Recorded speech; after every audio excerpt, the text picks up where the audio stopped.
재미없는 건 절대 용서 못해. 뭐 볼지 고민하는 당신을 위해 방송국 여자들의 왓플릭스. 두둥. 안녕하세요. 방송국 여자들의 왓플릭스입니다. 안녕하세요. 네, 오늘 저는 진행을 맡은 로맨스와 판타지 좋아하는 꽁칠입니다. 저는 미장센 보는 걸 좋아하는 김세우입니다. 안녕하세요. 전 무서운 것과 스릴러를 좋아하는 창마입니다. 네, 안녕하세요. 저는 전체 관람가랑 음악 좋아하는 조조입니다. 청취자분들 한 주 잘 또 지내셨죠? 저희 또 바쁜 와중에 또 즐겁게 녹음해 와서 즐거운 거 맞아요? 즐거운데요. 네, 또 댓글로 우리 청취자분들이 많이 달아주셨는데 아마 지난번에 세우가 청취자분들 많이 댓글 달아달라고 무릎 꿇고 네, 간청한 덕이 아닌가. 감사합니다. 저희는 여러분의 사랑으로 커가고 있습니다. 네, 커가고 있습니다. 네, 일단 우리 오랜만에 낙지버거님이 개강하고 너무 바빴다고. 그쵸, 바쁘죠. 그래서 혼이 빨려나가는 줄 아셨다면서 과제하다가 듣는 힐링 그 잡채라고 스윗한 댓글을 남겨주셨고요. 네, 화이팅이고 종강까지. 그리고 우리 까날님이 저희 146화 여자가 다 해먹는 범죄물 추천에 소중한 1000캐시를 후원해 주셨어요. 감사합니다. 네, 그리고 또 길게 댓글도 남겨주셨는데 저희랑 비슷한 감정을 수리남 보면서 이제 느끼셨었던 거라, 그러니까 남자만 나오는 영화에 질렸다고. 그래서 한참 이제 여성의 주역인 영화를 보셨었대요. 신선함을 못 느낄 정도로 여성 영화가 늘어났으면 좋겠다라는 말씀을 해주시면서 저희가 추천했던 뭐 퍼펙트 케어, 오션스 8, 미스 슬로운, 와이 우먼 킬 2 뭐 이런 거 다 보셨어. 다 보시고 하나씩 댓글을 달아주셔가지고 남겨주셔서 정말 너무 감사하고요. 그리고 우리 청취자분 돌돌님이 남겨주셨던 남부의 여왕까지도 까날님이 또 재밌게 보셨다고. 참. 그리고 웨이브에 있는 건파우더 밀크쉐이크를 추천하고 가셨습니다. 저 이거 보고 싶었는데. 저도. 네, 우리도 까날님의 추천을 또 기억하고 그럼 보고 오겠습니다. 그리고 안용용한 123님, 이분 처음이신 것 같은데, 네, 와이오먼키 봐야겠다 했는데 아직 못 보셨다고 2부터 보겠다라고 또 얘기를 해주셨고, 안용용한님이 근데 그 우리의 사찜 영화 정직한 후보 2에 대해서도 리뷰 듣는데 원래 볼 생각이 전혀 없었는데 보고 싶어진다고. 네, 저희 녹음이 딱 그런 느낌으로 했었죠. 네, 그리고 저희가 진짜 오랜만에 또 플로하고 애플에도 댓글을 달아주셔가지고 또 소개를 해드릴게요. 이건 아이디가 제이분이신데 저희의 그 소찜 정직한 후보 2 리뷰를 듣고 재밌네? 억하지?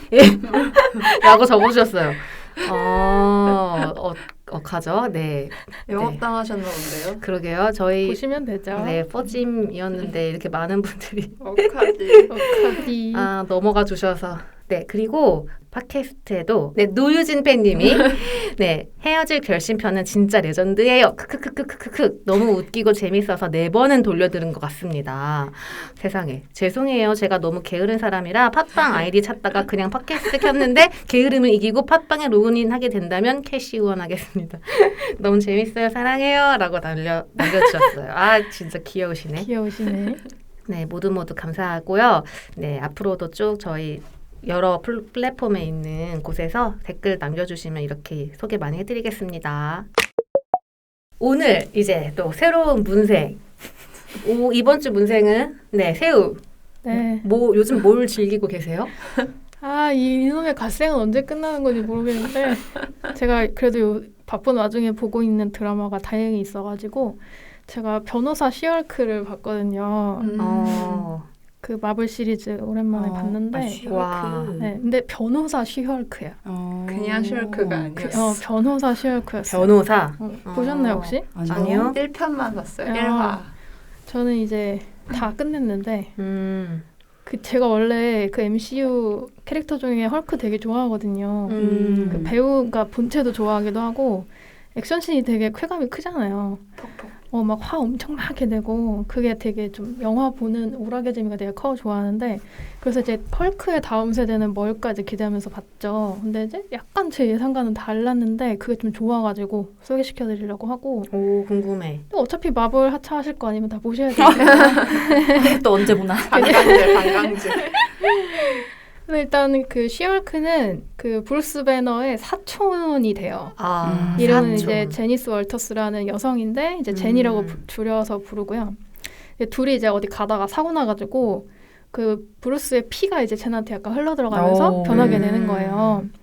근데 조금 다른 게 브루스랑 다르게 헐크로 변화하긴 하는데 헐크의 자로 나오지 않아요. 그러면 본인 스스로 쟤네 자야 그냥 그대로. 우와. 그게 신기하고 또 자기 의지로 변했다가 돌아왔다가 할 수가 있어요. 그래서 약간 드라마에서는 제니 더 컨트롤이 잘 되고 약간 더 어른이네. 진화된 느낌으로 나오거든요. 그래서 그런 거 같은데? 브루스가 질투해요. 왜냐면 자기가 이제 너도 이제 슈퍼 히어로가 됐다. 내가 알려줄게. 나랑 같이 훈련하자. 이런 식으로 나왔는데 쟤는 막 변하는 것도 되게 무리 없고 화도 안 나고 일단 결정적으로 쟤는 이제 변호사 원래 준비를 하고 이제 변호사로 이제 살아가려고 하는 사람이니까 자기는 헐크로 살기 싫은 거죠. 슈퍼히어로로 살기 싫은 거예요. 그래서 되게 완강하게 거부를 해가지고 결국 이제 그 변호사로서 계속 살려고 이제 하거든요. 그러니까 그 왜 계속 이제 바통 터치를 하고 있는 그 MG 히어로들이랑 약간 비슷한 결인 거죠. 막 내가 이 한 번 바쳐 지구를 구하고 막 희생하고 이런 게 없는 거죠. 내가 왜? 그치. 근데 재밌는 점은 사람들이 그렇지 않아. 시헐크만 좋아하고 쟤한테 별로 관심이 없는 거죠. 그래서 어쨌든 변호사로서 계속 일을 하지만 회사에서 시켜요. 헐크로 변화하라고. 헐크로서 변호사를 해라. 헐크로서 변호사를 해라. 우리가 너를 고용한 이유다. 대놓고 말해요. 너무 어떡해요. 그렇게 변해야지. 일해야죠. 변해야지. 되게 마음에 안 드는 거죠. 자기는 나는 나 자신으로서 나는 되게 자랑스럽고 내가 좋은데. 프라이드가 엄청난 캐릭터인데. 근데 또 웃긴 점이 하나 뭐냐면 제니 되게 은근히 남자에 관심이 많아요. 그러니까 되게 몸 좋고 잘생긴 남자가 취향인 것 같은데 그래서 막 캡틴 아메리카 엉덩이 사진 폰 배경을 해놓고 막 그러는 사람이에요. 저런. 그리고 막 되게 연애도 되게 하고 싶어가지고 만남 어플로 막 남자들도 막 만나고 하는데 당연히 쟤네 모습보다는 그러니까 쉬헐크로 변한 그 모습 인기가 훨씬 많은 거죠. 그래서 처음에는 쉬헐크 이름 뭐야 구려 막 하면서 되게 하다가 나중엔 자기가 스스로 쉬헐크로 변해서 만남 어플에 사진 찍어서 올리고 막 이래요. 초록색으로요? 머리도 막 완전 풍성하고 막 막 이러고 막 다부지고 하니까 막 그런 식으로 해서 남자를 만나러 나가기도 하고 약간 그래서 그런 게 그 브루스 배너의 헐크가 그 자아끼리 약간 물리적으로 충돌하는 느낌이면 쟤는 약간 사회적인 나의 모습? 부캐 약간 이런 약간 그런 게 건가? 충돌하는 느낌이 있어요. 어떤 나로 살아가야 할 것인가 뭐 이런 거에 대한 고민이 있어서 되게 좀 신선하더라고요. 이 드라마 되게 특이한 게 쉬헐크도 약간 데드풀처럼 말을 걸어요 시청자한테. 약간 그 제 사의 벽이라고 하잖아요. 그거를 완전 깨고 이게 마지막에 가면서는 완전 메인 이야기 전개로 막 이렇게 나오기도 하거든요. 되게 재밌었는데 그리고 그 마블 캐릭터 중에 데어데블 좋아하시는 분들 많더라고요. 근데 그분이 여기서 되게 좀 비중이 있게 나와요. 그래서 쉬헐크랑 약간 엮이려는 듯한 뭐 그게 있어서 그것도 되게 재밌더라고요. 그래서 기대가 되는 드라마입니다. 앞으로도. 디즈니 플러스에서 볼 수 있겠죠? 그쵸. 알겠습니다. 두근두근. 자, 저희가 이렇게 두근두근을 까는 이유는 저희 청취자분들이 사실 몇 주 전부터 계속 이거 달아주실 거죠? 라고 계속 저희에게 이제 강력히 제안을 하셨던 작품입니다. 네, 바로 드라마 작은 아씨들입니다.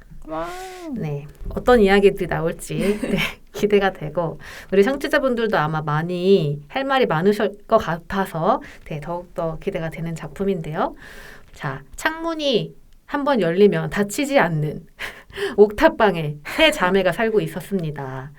네, 인주, 인경, 인혜 이 자매인데요.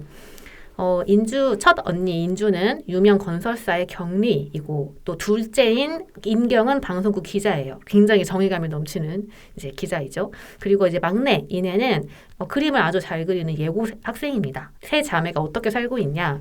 위에 두 언니가 월급을 살뜰히 모아가지고 막내한테 이제 수학여행 가라고 준 비용을 엄마가 몰래 들고 나를 만큼 굉장히 대책 없는 부모 밑에서 서로 의지하면서 자라났고요. 자, 근데 이 자매에게 어느 날 사건이 이제 벌어지기 시작을 하는데 인주가 다니고 있던 회사에 되게 친하게 지낸 언니가 살해된 채 발견이 돼버려요. 아주 요상한 모습으로 장롱 안에 모피 코트를 걸치고 하이힐을 신은 채 발견이 됩니다. 그러고 나서 얼마 뒤에 회사가 발칵 뒤집히는데 사실은 이 친하게 지냈던 이 살해된 피해자 화영 언니가 회사에 몰래 이제 모아놨던 비자금 700억을 갖고 튀었다는. 근데 그 와중에 어떤 사건을 취재하고 있던 이제 인경도 인주가 겪게 되는 이 일이 얽혔다는 거를 알게 되면서 이야기가 펼쳐지기 시작을 합니다. 네, 이 자세한 거는 같이 이야기를 나눠볼 거고요. 일단 재생집 나가기로 우리가 어떻게 봤는지를 맛보기를 한번 해보죠. 창마, 네? 어떻게 보셨어요? 왜요? 재밌었는데 뭔가 중간중간에 약간 좀 잉스러운 부분이 좀 사실 재밌긴 했었다. 그래서 의아하네요. 의아한 재미. 왜냐면 저는 몰아서 보지 않고 이거를 매주 봤었단 말이에요. 되게 긴 시간에 걸쳐서. 그래서 저도 뒤쪽에 가니까 앞에 중간 내용들이 잘 기억이 안 나더라고요. 그러니까 하도 플롯이 좀 휘몰아치잖아요. 헷갈리기도 하고. 그래서 하여튼 뭐 그렇습니다. 그래서 저는 결론적으로는 재생이에요. 결론은 재생인데 좀 아쉬웠던 부분들이 꽤 있어서 특히 결말도 그랬고 그래서 좀 얘기를 해보고 싶고 여러분들의 생각도 되게 궁금했어요. 조조는요?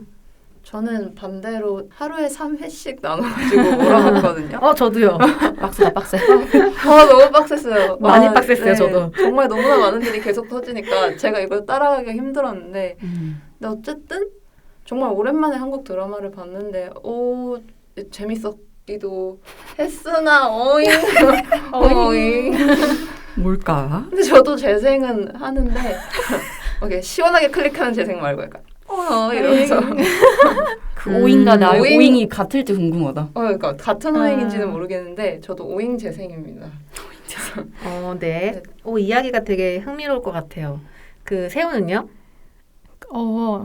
저도 재생인데 저 찜 사이에서 고민하는 재생인 거였거든요. 이런 한국의 가난한 자매들이라는 설정, 뭐 돈, 뭐 정치 이런 거 뭐 되게 몰입이 잘 되는데 가끔씩 깨질 때가 많았어요. 근데 이거를 의도한 거라고 생각을 해서 뭐 막 이 완성도가 별로다라고 할 수는 없는데 그래서 재생인데 그냥 개인적으로 그 빌런들이 제가 좀 견디기 힘들어하는 타입들이어가지고 뒤로 갈수록 점점 힘들더라고요. 저는 그래서 찜을 해야 되나 말아야 되나 고민하다가 그래도 재생으로 가보겠습니다. 네, 저도 재생이고요. 포재생이네. 어쨌든 4 재생이 나왔고 찜찜한 찜찜한 포재생. 근데 약간 말이 많은 재생. 할 말이 이제 사실 더 많다는 이야기죠. 네, 좋았던 것만큼 이제 아쉬웠던 것들도 있는 그런 작품이었나 봐요. 저희한테 한번 그러면 자세하게 이야기를 나눠보겠습니다. 그리고 사실 저는 이 작품을 보기 전에 제일 기대했던 이유가 헤어질 결심 작가님 시나리오라고? 그러니까 저는 그게 제일 약간 기대 포인트였거든요. 그 영화를 너무너무 좋아했었기 때문에 정석영 작가의 작품이라는 사실에 전 되게 기대의 이유였고 좀 닮았다라고 느끼기도 했어요. 어떤 어두운 면이 있어. 그 가운데 몰아침이 있고 좀 기묘한 캐릭터들한테 기묘함이 사려 있는 그런 부분에서의 공통점이 있었고 저는 그런 점이 되게 좋았어요.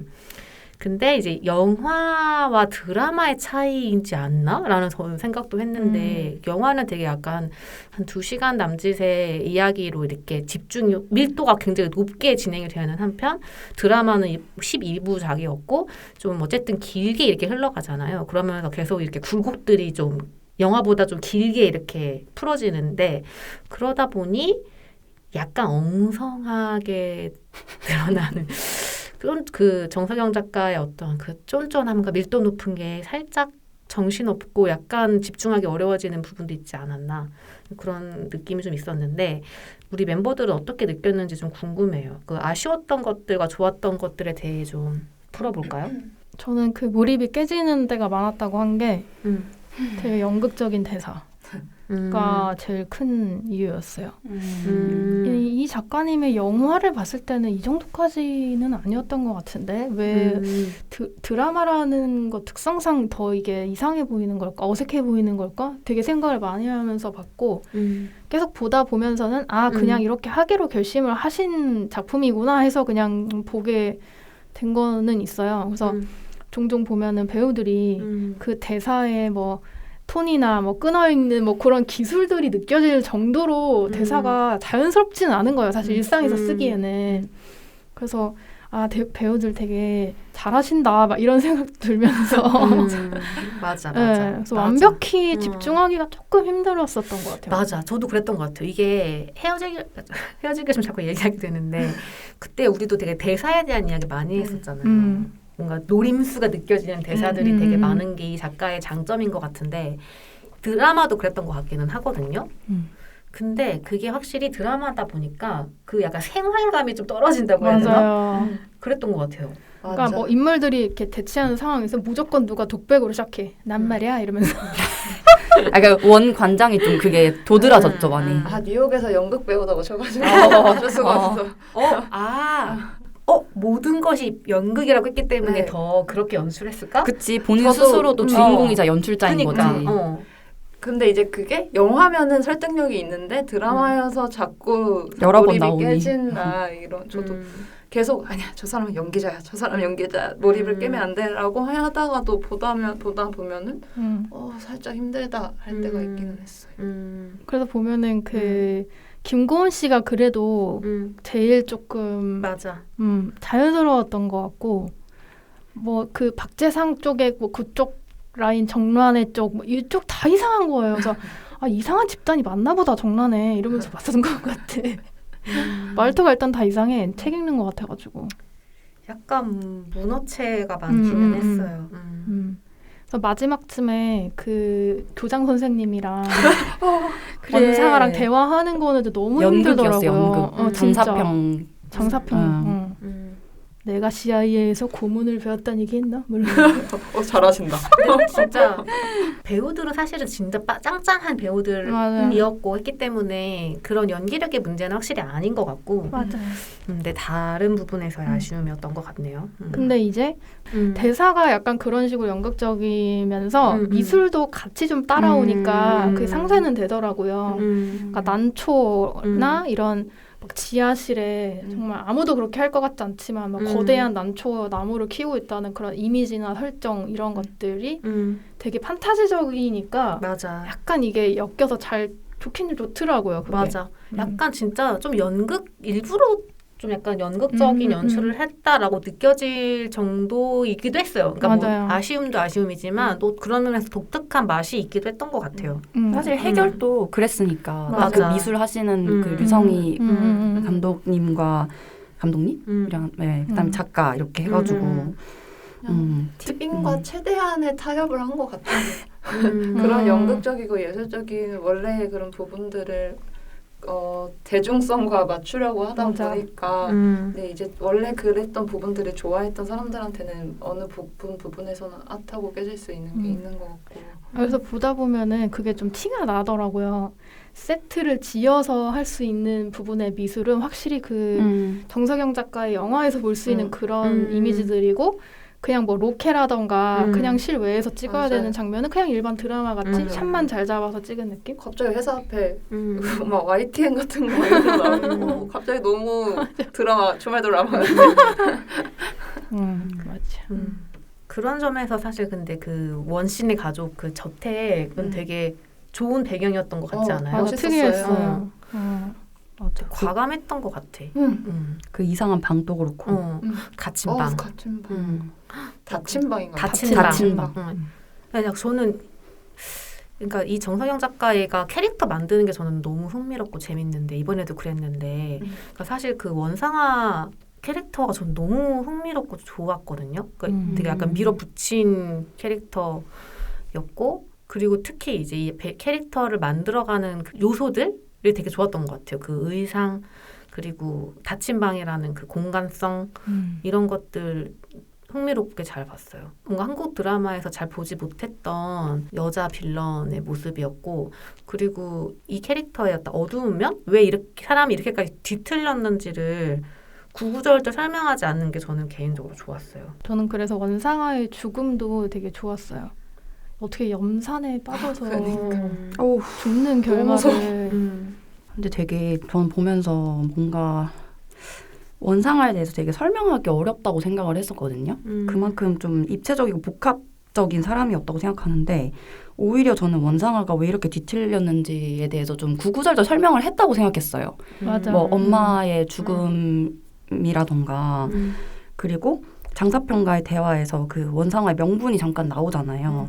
뭐 내가 여자라서 이게 아니라 사실 너는 미친년이었다라는 것도 되게 단번에 이해하기는 어려우면서도 왜 이렇게만 설명을 했는지도 또 의도도 알 것 같다라는 생각이 좀 들어서 원상아를 생각하면 자꾸 복잡한 마음이 들어가지고 좀 특이한 캐릭터다라는 생각을 했었는데 동시에 제가 좀 양가적인 걸 느꼈던 건 뭐냐면 요즘 좀 여성이 중심이 되는 그런 책이나 드라마나 영화를 보면 대척점에 있는 빌런들도 다 여성들이 범인인 경우가 너무 많아요. 그렇게 느껴져요, 요새. 제가 그런 걸 요새 많이 봐서 그런지 모르겠지만. 그래서 조금 예상되는 결론인 거죠. 그러니까 원상아일 것 같고 애초에 이 사람은 또 이유 없는 사페일 것 같고 그냥 미친년일 것 같고 그러니까 이게 한편으로는 이렇게 여성 서사가 많아지고 아직 그래도 한 줌이잖아요. 그런 시장에서 요렇게라도 나오는 게 되게 좋으면서도 또 동시에 예측을 다 할 수 있고 여성과 여성의 어떤 대립으로 좀 결국은 그려지는 결말 그게 좀 어떨 때는 약간 예상의 예측의 재미를 좀 반감시키기도 하기도 하고 되게 하여튼 복잡한 생각이 들었어요, 보면서. 맞아요. 저는 이제 정석영 작가님이 그리는 여성 캐릭터의 룰을 알 것 같아요. 그래서 그것 때문에 이번에 더 말씀하신 것처럼 예상이 간다라는 생각이 너무 많이 든 게 저는 그 여성 캐릭터들의 쪼가 박찬욱 감독한테서 나오는 거라고 생각했는데 박찬욱 감독이 빠져도 이런 식으로 나오더라고요. 어떤 외적인 거부터 해서 그 사람들의 어떤 사연, 이유가 있긴 한데 어쨌든 너무 미쳐버리는 거. 이래 모든 영화에서 비슷하잖아요. 금자씨, 히데코, 설애도 그렇고. 그래서 이제 그냥 그들이 이렇게 사사삭 겹쳐 보이는 거예요. 오퍼시티 낮춰가지고. 그래서 이번에도 원상한테도 너무 그 모습이 많이 보이니까 정석영 작가님이 그리는 여성 캐릭터라는 건 생각보다 다양하지 않네? 라는 생각을 했던 것 같아요. 특히 이제 악역과 관련해서. 네, 악역. 약간 이제는 별로 입체적이라고 오히려 보이지가 않게 되는. 근데 뭔 말인지 알 것 같아요. 진짜 너무 알 것 같다. 맞아. 그래서 저는 이제 원상아랑 비교해서 그 세자매가 되게 좋았는데 맞아. 다 보고 나면 그냥 여자들이 치고 박는 거잖아요. 진화영도 있었고 세자매도 물론이고 원상 이렇게 해가지고 붙는 거고 사실 남자들은 이제 근처에서 깔짝깔짝하는 그런 이야기였다고 생각이 들었는데 그 5명이 자기의 뭔가 목표를 이루려고 다 미친년이 됐다고 생각을 했었어요, 저는. 그러니까 원상아만 너는 미친년이잖아라고 대사로 내뱉었을 뿐인데 현실에서 그런 사람들은 다 미친년으로 불릴 수 있을 것 같은 거죠. 일단 오인경 기자가 그렇게 문매를 만드는 것부터 사실 이내라는 어린 친구도 그런 결정들을 했을 때 쟤는 왜 이렇게 애가 못돼 보이냐 뭐 이런 식으로 언니들도 다 막 이렇게 버리고 도망가는 것처럼 나오고 인주도 사실 되게 좀 집착을 하는 모습을 보이잖아요. 그래서 그게 빌런으로서 원상아가 엄청 세게 보였을 뿐이지 맞아. 나머지한테도 다 그런 부분이 있었다고 생각하는데 원상아 말고 다른 캐릭터들은 그게 조금 더 재밌게 보였던 것 같아. 저도. 맞아. 그게 맞아. 근데 진짜 맞는 말인 게 생각해보면 첫째인 언니도 실제로 드라마 상에서 방송에 다 노출되는 혐의, 그치. 횡령 혐의로 붙잡혀간 사람 여자로 나왔고 둘째인 기자도 또라이 기자. 술 마시고, 정치인 인을 뭐 하니 마니 그러니까 이런. 완전 미친년이죠. 그리고 이 자매야. 게다가 알고 봤더니 이 두 여자가 자매. 근데 셋째인 애는 갑자기 박재상의 무슨 뭐 수양 딸리처럼 걸어 가가지고 하고 있어.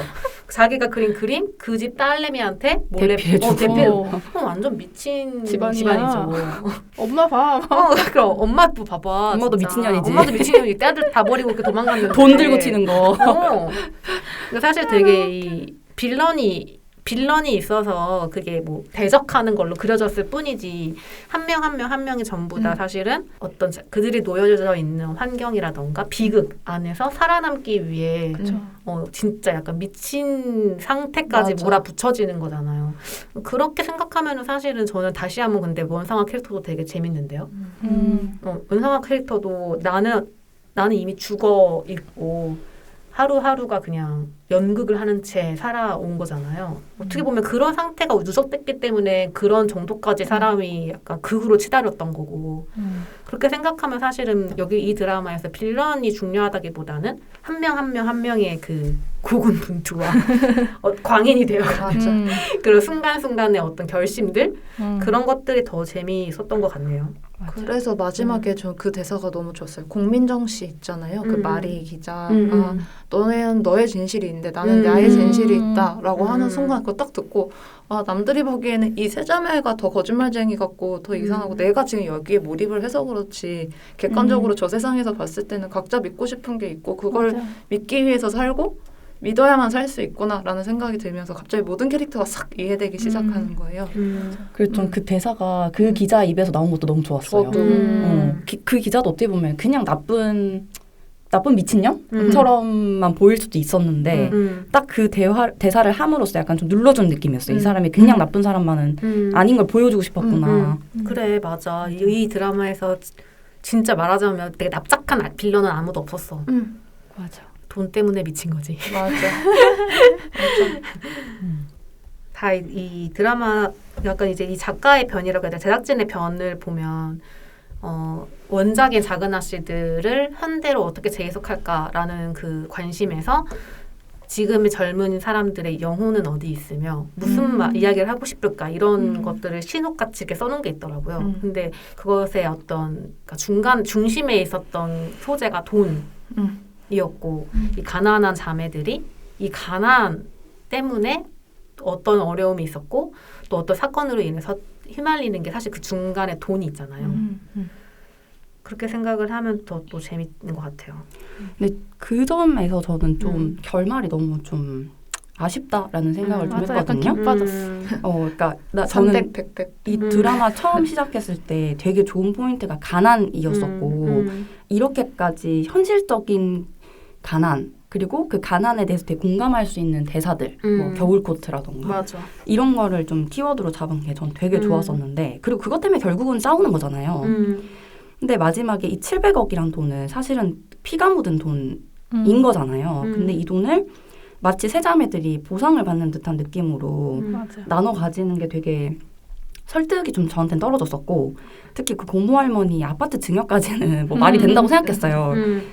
근데 그 이후에 그 돈을 나눠 가지는 것은 좀 특히나 인경이라는 캐릭터를 생각했을 때 더 이상하다고 느꼈었고 그리고 이것도 결국은 약간 채도일이 좀 해결하는 느낌인데 엮어서 좀 아쉬웠던 게 뭐냐면 채도일이 항상 치트키 같은 느낌이 저한테 들었어요. 근데 이게 비슷한 방식으로 계속 쓰이는 거예요. 좀 불안하다 싶으면 나중에 되면은 이제 어차피 채도일이 뭐 해놨겠지. 맞아. 이런 생각이 계속 드는 거죠. 그래서 이 700억도 결국은 채도일이 머리를 썼던 거였고 결말이 저는 여전히 가난하더라도 뭐 다른 방향으로 뭐 성장을 했다거나 혹은 가난하지 않게 되더라도 셋의 각자 방식으로 뭔가 이렇게 삶을 만들어가는 모습을 좀 기대를 했었는데 마지막에 너무 700억 이 피 묻은 돈을 이런 식으로 맞아. 좀 약간 아쉽다 그런 생각을 좀 많이 했어요.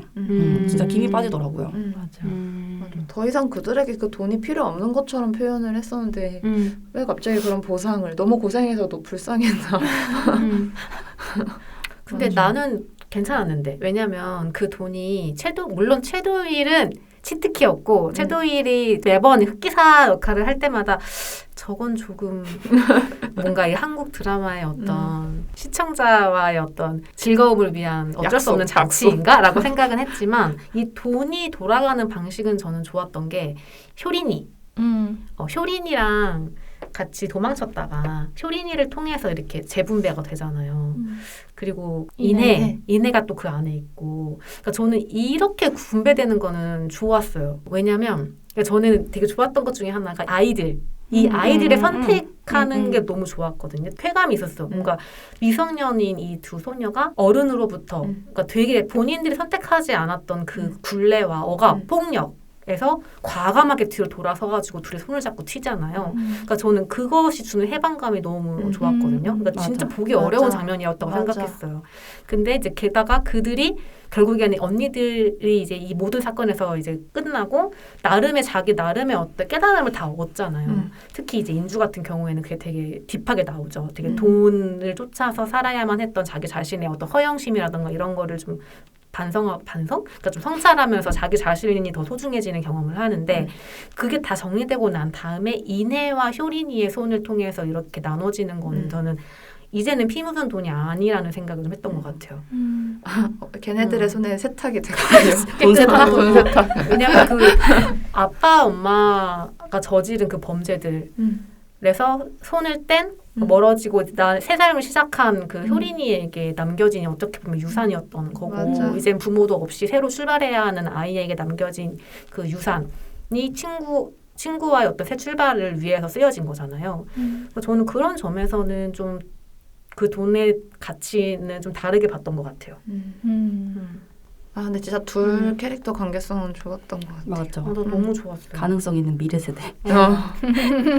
그래서 좀 과감한 선택이지 않았어요? 되게 그 두 소녀를 그런 식으로 해외로 내보낸 거. 되게 아가씨 같았어. 맞아. 그런 면이 있네. 장면적으로도 아예 오마주를 했던데요. 맞아. 배 타고 뒷모습으로. 맞아. 이 너무 드라마에서 가장 작가님답고 가장 음. 멋있었던 캐릭터 그리고 관계성은 그 둘이었던 것 맞아. 같아요. 맞아. 되게 용감한 캐릭터들.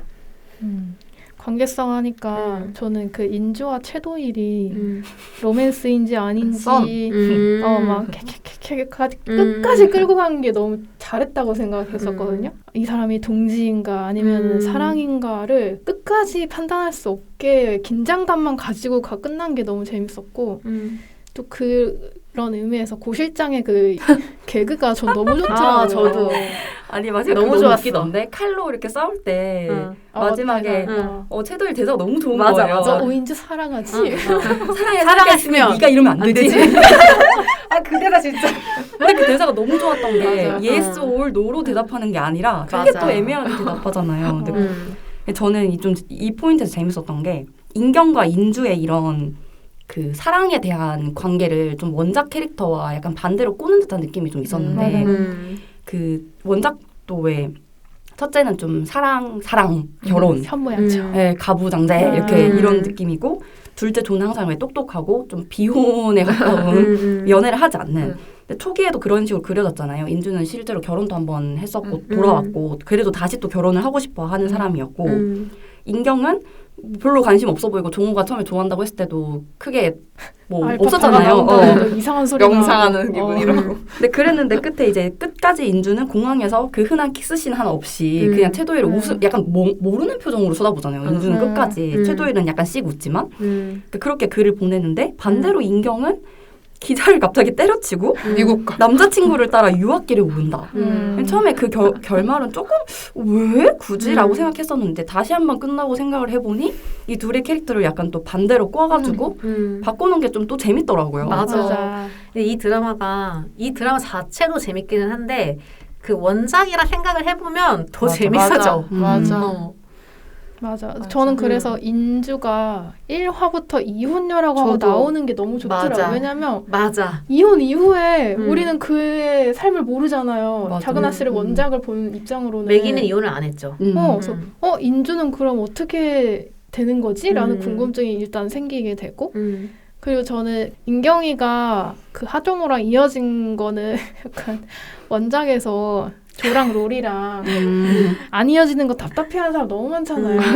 응원했던 건가? 사람들. 그래서 작가님이 여기서 약간 시원하게 작가님도 답답하셨나 보다. 오락거리를 주신 걸까? 그래서 작가님은 조와 로리를 밀고 계셨던 걸까? 이런 재미있는 생각을 한번 해봤어요. 맞아. 음, 좋았어. 음. 진하영 캐릭터는 어땠어요? 정말 끝까지 이 사람이 어떤 사람인지를 파악하기가 어려웠던 오. 캐릭터였고 그리고 우리 수리남 때 배우 애도의 시간 조금 가졌잖아요. 이게 진짜 이렇게 다르게 쓸 수 있구나. 그러니까 그 점만으로 그냥 감사했다. 맞아. 근데 진짜 이 사건의 모든 키를 쥐고 있음에도 불구하고 음. 제일 어려운 캐릭터였던 것 같아요. 맞아. 뭐지? 계속 저 끝까지 모르겠어. 그러니까. 맞아. 진짜 근데 끝까지 모르겠어. 감옥에서 꽃 키우면서 행복하다고 하시니까 다행이긴 한데 음. 뭔가 이게 시원하진 않죠? 그분에 대한 음. 모든 것들이. 근데 이게 왜 그런가 생각했을 때 자칫 잘못하면은 이 사람의 이런 그러니까 따뜻하고 막 그런 인간적인 면, 막 인도적인 면을 되게 서사를 많이 부여해가지고 막 보여줬을 수도 있었을 것 같은데 오히려 그러면은 또 재미가 없었을 것 같다는 생각이 좀 들면서 일부러 이렇게 어렵게 좀 알쏭달쏭하게 남겨둔 건가? 되게 좀 되게 여러 면이 있잖아요. 이 사람 우리가 느꼈을 때 마치 피카소 그림처럼 이쪽 면에서는 되게 인주와의 관계에서의 어떤 면, 이쪽은 되게 말도 안 되는 사이코 같은 짓을 할 수 있을 정도. 또 어떤 면에서는 뭐 횡령, 어떤 면에서는 또 약간 정의감. 뭔가 이런 것들이 좀 복잡하게 있어서 끝까지 너무 신기한 물음표의 캐릭터. 맞아. 진짜 어려웠어요. 것 같아요. 저는 그 인조랑 화영이가 친해지고 서로 좀 애틋한 관계가 된 게 화영이가 이제 인주보다는 많이 드러나진 않았지만 어쨌든 인주와 비슷한 감정들을 많이 먼저 느꼈을 거라고 생각해서 사이코 같았지만 인주한테는 또 진심으로 이 사람과 우정을 나누고 아끼고 뭐 이런 거가 다 납득이 되긴 됐었거든요. 대사 중에 연상한테 하는 대사 중에 내가 어디까지 갈 수 있는지 보여주고 싶다고 하는 거. 그것도 약간 미친년으로 바뀌는 그건데 인주도 화영을 약간 따라간 느낌이었어요. 화영의 결심과 행동과 이런 것들을. 그래서 화영이가 좀 더 인주한테 마음을 썼던 것 같고 왜냐하면 화영도 돈으로 인해서 그런 뭐 어머니도 잃고 뭐 그렇게 회사에도 이용당하고 뭐 이런 식으로 됐던 거니까. 그래서 저는 이 드라마에서 진짜 로맨스는 화영과 인주가 아니었나 그렇죠. 맞아. 이런 생각이 찐사랑. 들었고 둘의 관계가 너무 좋았어요. 저는 그래서 화영이가 사실은 나는 정말 사이코가 될 것이다 이렇게 다짐을 했지만 인주 때문에 포기했어요. 그게 되지 못했다고 생각이 들더라고요. 짠해. 그래서 화영이 생각하면 그쵸. 원래는 이렇게 죽은 사람이 돼서 그냥 그치 홀홀 세상에 그냥. 없는 사람으로 살려고 했었는데 그 추자연 씨는 항상 그 얼굴에 묘한 그림자 있잖아요. 맞아. 사연이 있을 것 있어. 같아. 모든 드라마에서 되게 사연 있는 멋진 어떤 언니로 나오는데 뭔가 저 사람은 슬픔이 있다. 갑자기 이 얘기하니까 공항에서 인주가 채도이를 보면서 왜 이렇게 멍한 표정을 지었는지 약간 알 것 같아. 언니가 사실은 싫으니까? 삼각관계였던 거야. 사실은 인주는 자기 마음에 이미 화영이 있었던 거지. 하영 언니라면 그럴 수 있죠. 미드였으면 둘이 사귀었어요. 그래서 저는 그럴 수 있지. 인주한테 되게 감정이입이 많이 됐는데 다른 캐릭터들보다 인주도 어쨌든 화영이를 계속 의심하고 채도일도 의심하고 믿을 놈 하나도 없다 하면서도 그 가는 마음은 막을 수가 없는 거죠. 화영 언니를 너무 보고 싶어서 훌쩍거리는 거나 꿈에서 봤다 뭐 이런 식으로 막 되게 막 절절하게 하는 그런 감정들이 보여주는데 나도 막 같이 막 이입이 되는 거야. 맞아. 그래 돈이 문제가 아니지 지금. 맞아. 사람을 더 보고 싶겠지 이러면서. 근데 그것도 화영이도 마찬가지였다고 생각하고. 맞아. 저도 이 드라마에서 물론 이제 이미 이 드라마의 주인공은 말하자면은 인주라고 저는 생각을 맞아요. 하는데 그러니까 인주가 제일 좋았던 게 제일 보통 사람 같았어요. 이 사람의 그 감정이 그냥 돈을 막 좋아하다가도 어떤 상황이 됐을 때 가장 어떤 위급한 상황이 됐을 때는 사람을 어쩔 수 없이 먼저 떠올리고 그러니까 그런 식으로 어떤 선택을 또 하고 달려나가고 이런 모습들이 가장 인간답고 평범해 보이고 평범하고 그리고 이제 이 사람이 어떤 식으로 변화해 나가는지가 제일 뚜렷하게 이제 보이고 약한 모습과 씩씩한 모습을 다 보여주는 캐릭터여서 너무 좋았던 것 같아요. 맞아. 진짜. 맞아. 어떻게 보면 인경과 인애는 되게 드문 캐릭터란 말이죠. 그쵸. 난놈에 가깝지. 맞아. 거의 뭐 천재지. 맞아. 그래서 그리고 이 엄청 뛰어난 동생들을 걷어서 뭔가 책임감을 크게 느끼고 있는 이 장녀로서의 이 맞아. 캐릭터도 너무 좋았어요.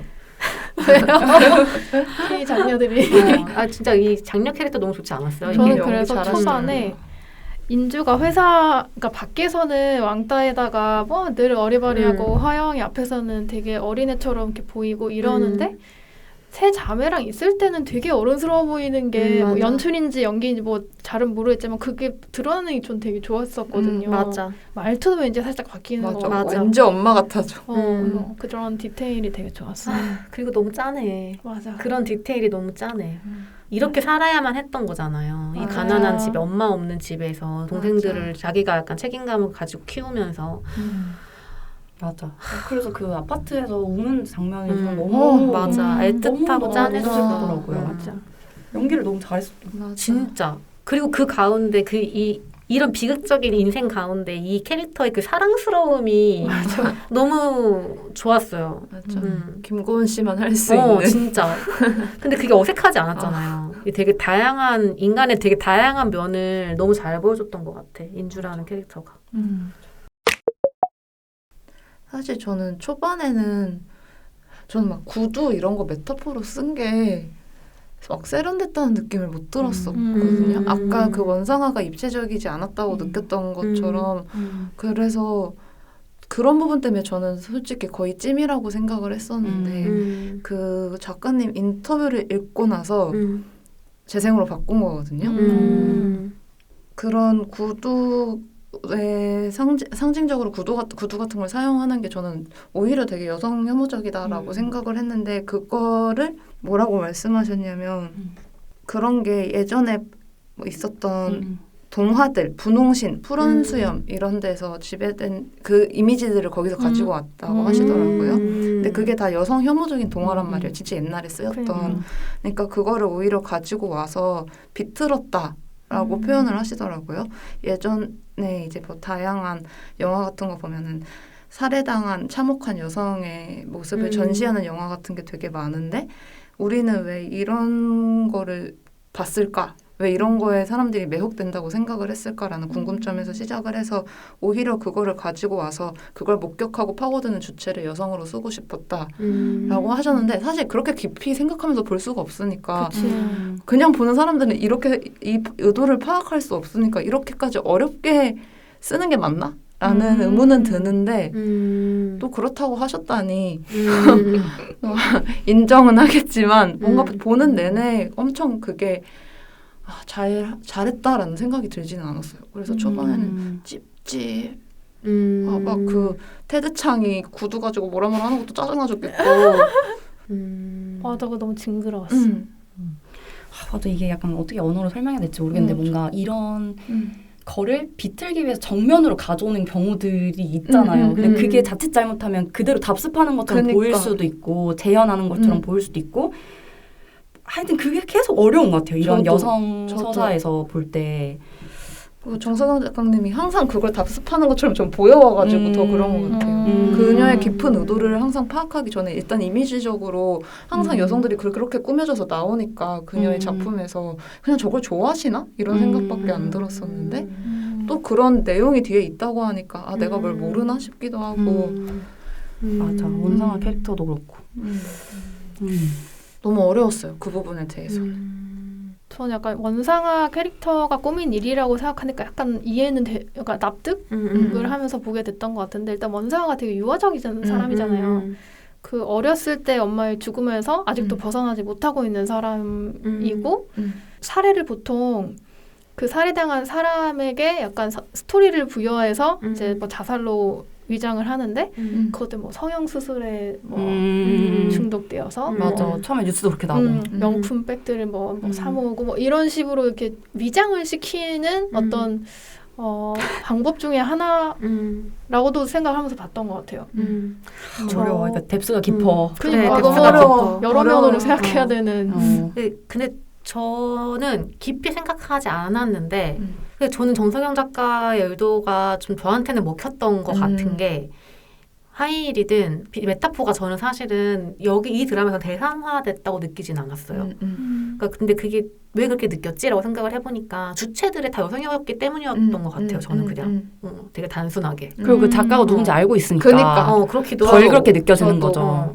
근데 그렇게 쓰진 않았겠지. 그리고 이거를 저는 계속 설마 그렇게 하진 뭔가 않았을 있겠지? 거니까 그리고 이러고 이거를 봤는데. 의도적으로 계속 원상화의 대사를 통해서 그 납득을 시키려고 노력은 되게 많이 했던 것 같아요. 음. 연극적인 걸 엄청 부여하고 뭐 닫힌 방에서 나는 나오지 않았다라는 말을 계속해서 이제 하는 게 그런 의도를 이제 보여주려고 하는 되게 선명한 대사들이었던 거죠. 네, 그래서 그냥 별로 깊이 생각하지 않고 딱히 불편함 없이 저는 봤고요. 그리고 어떻게 생각하니까 그런 것 같아. 그 원상아의 이 연극을 보도하는 뉴스의 그 언어들이 되게 대상화되어 맞아. 있었잖아요. 그래서 오히려 대조됐던 것 같아요. 저는. 그래서 별 생각 없이 봤던 것 그래서 같아요. 인주는 그래요. 아닌데 화영 언니 그런 사람 아닌데 라고 시작을 하는 거잖아요. 그래서 그거는 좋았던 것 같아. 그래서 좀 아이고 어려워. 네.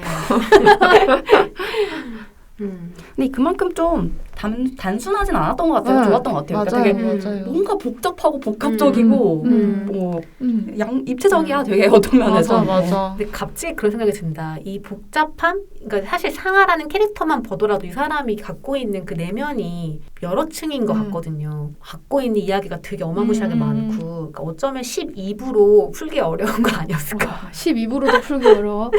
그러니까 이게 영상이 아니라 소설이었으면 난 더 재밌었을 것 같아. 맞아. 저도. 맞아, 진짜. 그러니까 이게 그만큼 한 명 한 명 캐릭터들이 다 너무 깊은 이야기와 감정들을 품고 있어가지고 그래서 이 12부 드라마로 풀어내기가 어렵지 않았을까 맞아. 싶네요. 그래서 저 이거 드라마 보면서 느꼈던 게 어쨌든 정석영 작가님은 영화를 이제 주로 하시던 분이고 영화는 시간이 되게 짧잖아요. 그래서 쳐내는 게 엄청 많았을 거란 말이죠. 다 다듬고. 근데 요거를 12부작으로 하기로 하면서 이렇게 풍부한 것들이 드러나는데 드라마 좀 많이 주시면 안 되나? 이런 생각이 드는 거죠. 맞아. 소설도 되게 좋은 것 같아. 그래, 소설 잘 어울릴 것 같아.